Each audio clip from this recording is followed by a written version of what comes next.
What's up, guys? This is Chris here on another windy Iowa day. Today we've got something that you guys have been requesting for a little while, but it took a while for me to get it, and big ups to Brownells for helping me out with that. This is the Would Stoner Do Carbine. This is the brainchild of Ian and Karl over there at InRange. If you guys are unfamiliar with InRange TV and or Forgotten Weapons, Karl runs InRange and Ian's there with him all the time, or not all the time, but a lot of the time. And then Ian runs Forgotten Weapons, a fairly large YouTube channel if you are unfamiliar. They were interested a few years ago. I think it was maybe they started 2018 or something, I can't really remember. I ended up watching the video series years ago and was very interested in the gun. They were trying to make an AR-15 that Eugene Stoner would make today with modern materials. When he originally designed the AR-15, he was the inventor of the AR-15. He had a certain amount of parts and a certain amount of materials to work with, and we just happen to have a lot better materials, machining and stuff like that today. So they wanted to take advantage of that and then make kind of the concept of what he was originally trying to make, but make it with modern day parts. So essentially a very lightweight do-it-all rifle that doesn't sacrifice on accuracy, reliability, or really ergonomics, but gives you a lot less weight and a lot less bullshit. Everything you need, nothing you don't. So as you can see here, we got this guy from Brownells. Big thanks to Brownells for sending this bad boy over. These things are relatively hard to get, and they are just a little bit pricey. Up front we have a standard A2 flash hider, it looks like here, the old bird cage, coming down here to a mid-length gas system covered up by a carbon fiber faxen rail. One of the initial things that attracted me to the gun is I actually have a few of these carbon fiber rails. I have one from Lancer, which kind of sucks, and then I've got a few from Faxen, which are very good. Not only do they dissipate heat really well, they don't get hot like aluminum, but they are arguably stronger, and they also are very, very lightweight. So they're on par with strength, I think, with aluminum rails, but they're going to be a little bit lighter. Now there's magnesium rails as well that are as light as these, but they are not as durable as the carbon fiber. Carbon fiber rails, however, are very expensive just because of the nature of the beast. But the Faxen lockup I like a lot better than the Lancer lockup. We've had some problems with that in the past. Ditch that, maybe you'll see a video on it someday. Now, a point of controversy with the gun is going to be the KE arms lower. So the lower in and of itself is a polymer lower. You have an aluminum upper receiver, which is very important because that's where the bangy bangy goes, and you want that to be aluminum. However, the polymer receiver actually is not really a detriment. A lot of people will quote polymer is less durable, but the reality is that polymer's come a long way since the 1980s, and it is very, very durable now. Many, many handgun lowers are made from polymer, and I have no reason to believe that this won't be durable and reliable. It does have sort of ambi controls, as you can see there. It looks like it has ambi controls, yep. And then we have a bolt release, a magazine release on both sides, you probably know that. And then we have an ambi safety here, which is super funky. The downside to the polymer receiver is that it has a standard non-collapsible stock on there with, I believe, an A2 length. Now, a lot of people talk about that, and these are coming back in vogue. I was talking to a couple people from Mesa Tactical and quite a few other people as well that are making stocks this year. They're going to be making just fixed stocks, and the reason for that is because they are going to be more sturdy, maybe a little bit more accurate, but they certainly are not as modular, they're certainly not as adjustable. Most people will lead you believe that there's no reason to adjust the stock if they are selling a non-adjustable stock, but I am 6'4", and my wife is 5'2", and I can promise you, if you live in a household like that where maybe other people might want to use the gun, a collapsible stock is a good thing. Now you're going to have a good lockup, and it is going to be a failure point, whereas this is going to be lighter weight and more durable. So if you're looking for a gun that you're not going to, you know, hand off to a shorter statured person, let's say, this is probably going to be a pretty good way to go. Now personally, me, I do like a collapsible stock even just for myself because I like to go shorter, especially with body armor LB, or if I'm in close doing CQB type stuff, and I like to go further out. I like to increase the length of pull for prone shooting and stuff like that because it's more comfortable for me laying flat. Now, I don't do that every single time, but if I have time, pop it out. B5 stocks, super easy to move in and out, and they're only about 60 bucks. We got a match trigger in here that I think is from KE Arms as well. And then we have a 16-inch overall length with a direct impingement gas system, standard for an AR-15. Now the bolt carrier in it looks like a YM bolt carrier, and then we don't have a forward assist here, which is fine. The forward assist is a point of controversy. Again, a lot of people say you need it, a lot of people say you don't. Reputable people say you need it, reputable people say you don't. I'm indifferent on the thing. I've never really needed one, but if I have one, it doesn't really bother me either way. And then finally, staring at you right in your face is going to be this big old flared magwell, which looks very good. Now, another issue I have with this lower is that you cannot fix, or you cannot replace the pistol grip, and it is in that far angled fashion of the standard like AR-15 grip, which I do not like. I really like the more vertical grip. I'm absolutely falling in love with the new Magpul K2 XL grip. I absolutely fucking love that grip, and I wish I could put that on here. And then finally, my last complaint about the lower is going to be that it certainly is a little rattly, and it certainly does look, honestly, a little bit cheaper than rifles of this normal quality. You have to understand, with this gun, they were trying to get you a premium AR-15 for a lower cost. You have to understand it's on par with stuff like BCM and Daniel Defense. So for me, the looks of it are not great, but hey, looks don't really matter. Performance is where it's at. So we're gonna take this down and shoot the bad boy. But before we do, I wanna thank my page supporters. Thank you. You guys help support the channel. You buy most of the guns on the channel. You purchase almost all the ammunition. Thank you guys for that. If you wanna support the channel, it's the best way to do it. Link in the description down below. Also in that description is a link to a local shelter in Ames, Iowa. It's a YSS. I'd really appreciate if you guys would donate to those kids. They could use your help. And finally, big ups to my boy Cody at Brownells. I've been looking for one of these forever, and I talked to him and he hooked me up. So big ups to Brownells for sponsoring the video and sending the gun. Now we're gonna go shoot the shit out of this, and I'll let you know what I think.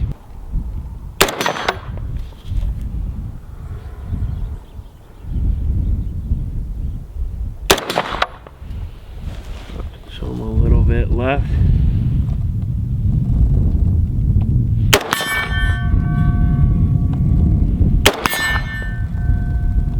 Okay, easy breezy.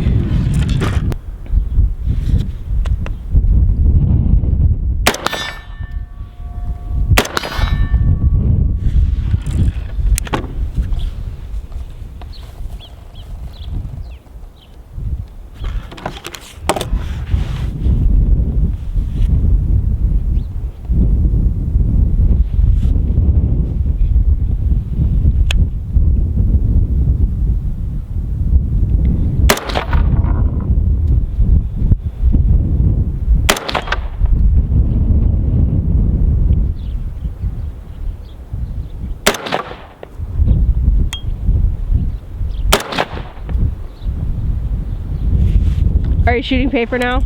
Yeah.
Try that Texas Star.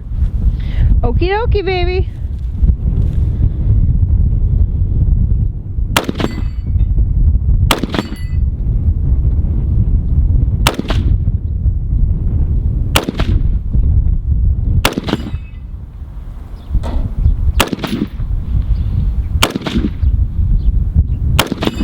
my god.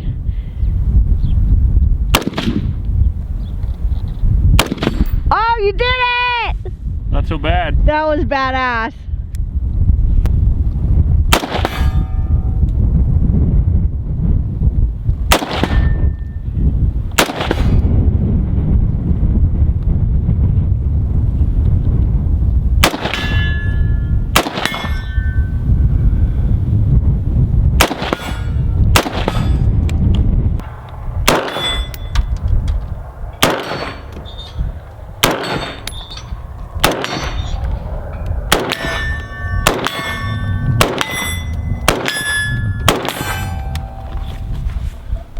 You're having a lot of fun, huh?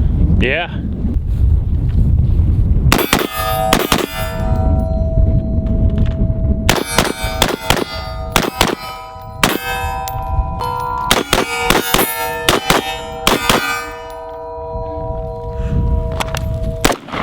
I missed.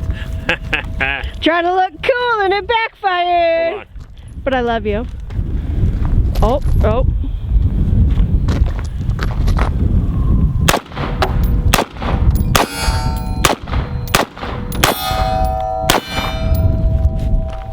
Better? Yeah. Okay. Okay.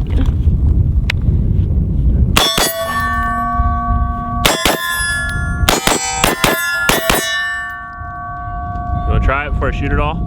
Sure, why not? Oh yeah. Oh shit. Yeah, it's a magnified optic.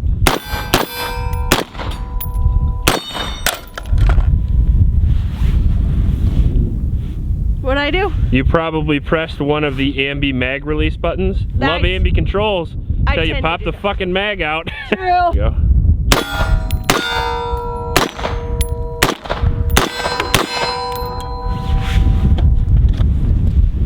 Gangster. All right. You're on. Oh yeah. So anyway, my first impressions of the What Would Stoner Carbine are pretty positive, I would say. I like the gun a lot. I said that multiple times while we were shooting. The recoil and pulse is good. It's real good. It's as expected for like a mid-length gas system. Overall, the trigger's phenomenal. I think that's a KE arms trigger. I'm not exactly sure, but wow, it's pretty impressive. On par with like Geisley, I would say. The rail feels great. Nothing heated up. No problems. I had zero issues with the gun other than when we went prone. I wanted to go prone just to make sure the length of pull would be fine. And it was. It takes a little getting used to having just a fixed stock, but again, I really didn't have any problems. What did you have? I liked it. I didn't think the stock was an issue, even though I am much shorter than you. I was worried that the barrel was going to heat up, Worried? but it didn't. What? You were worried the barrel was going to heat up? I don't know words. What's that thing? You don't know words? Oh, the handguard. Handguard. Oh, yeah. Okay, Wait, well, I sorry. have a few of these. They're good to go. Okay, well, there's nothing to hold on to except Oh, right. the handguard. I got it. So you shot it the entire time, and Yeah, I I shot shot 120 it last. rounds before I gave it to you. So I was worried it would be hot, but it wasn't. Mhm. Yeah, I Well, liked good. it. I felt capable with it. Yeah, so two things that I saw that I didn't like. One, I do not like the non-interchangeable pistol grip because I'm a baby and I like what I like. And with an AR-15, the whole point of it is to be modular, so the fact that you can't do it, I'm a little iffy on. I get that it saves weight, adds rigidity, all that stuff. Piss on that. I'd rather change it. The second thing I noticed right away was that with all of these new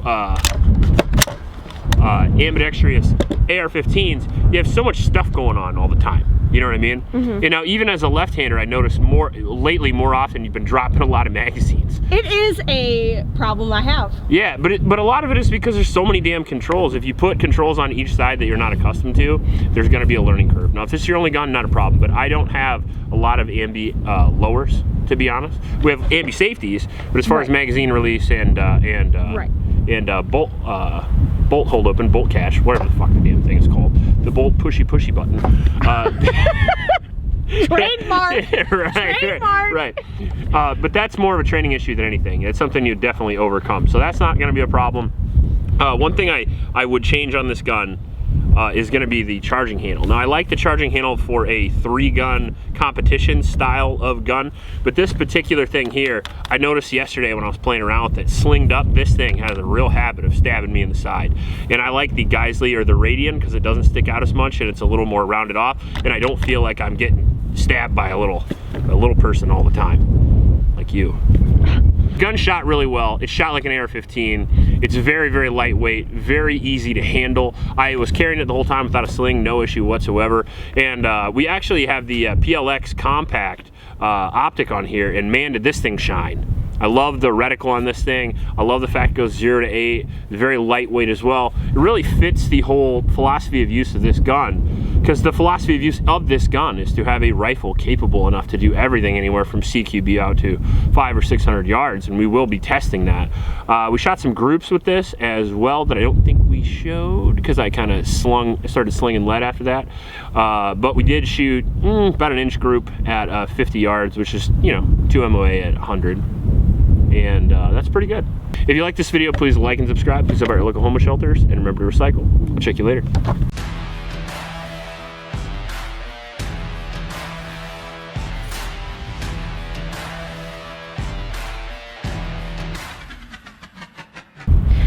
Babe, you got your ears on. You want to take them off? Nah, it's cold in here. There must be some Tauros in the atmosphere. Haven't seen that movie for a while.